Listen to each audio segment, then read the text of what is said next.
ကျမအမေဘိုက်ထဲမှာရှိစဉ်ကလေးကအဖေနဲ့အမေကကျမအကြောင်းကိုအမြဲပြောဖြစ်ကြတယ်ကျမတို့ကလေးကမိန်းကလေးဆိုတော့ရင်ရင်ကြီးကြီးတင်တိမ်မွမွလေးပဲဖြစ်စေချင်တယ်။သမီးမိန်းကလေးဆိုတော့အရန်ကျူးဆိုင်မှဖြစ်မယ်။ငါသားလေးပဲလိုချင်တာ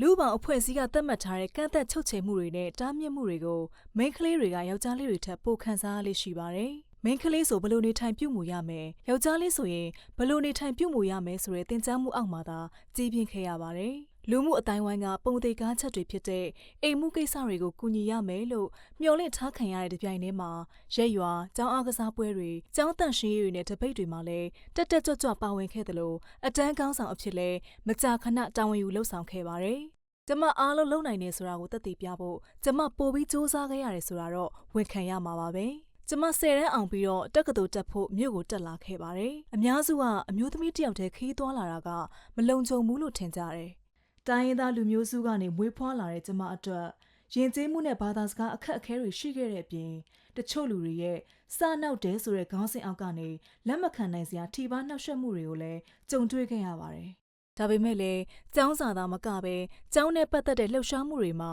ကျမတက်တက်ကြွကြွပါဝင်ဖြစ်ခဲ့ပြီးဘွဲရခဲ့ပါတယ်။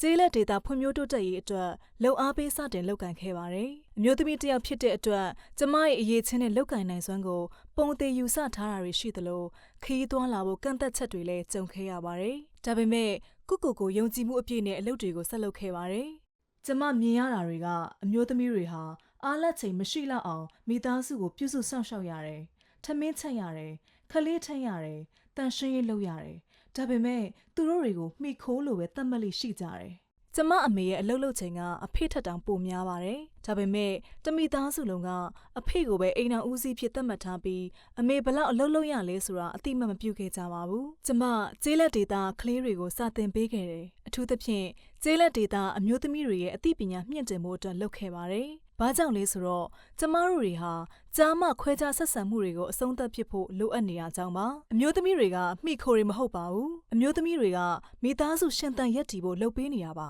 ကျမအရွယ်ရောက်ပြီးတဲ့နောက်သိလာရတာက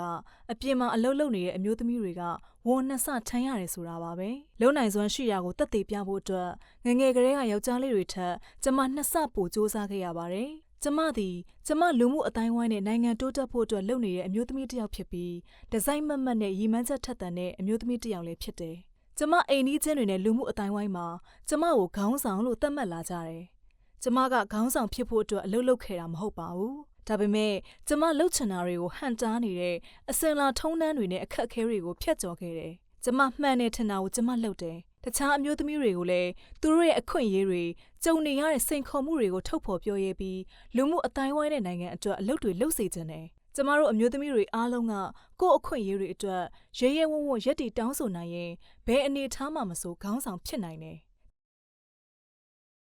ကျမတို့အားလုံးမှာအစွမ်းရှိတယ်။လိုအပ်နေတာကပိတ်ပင်တားဆီးနေတဲ့အစင်လာတွေနဲ့ပုံသေးကားကြအယူအဆတွေကိုကျမတို့ရှေ့ဆက်လျှောက်တဲ့လမ်းပေါ်ကဖယ်ဖို့ပါပဲ။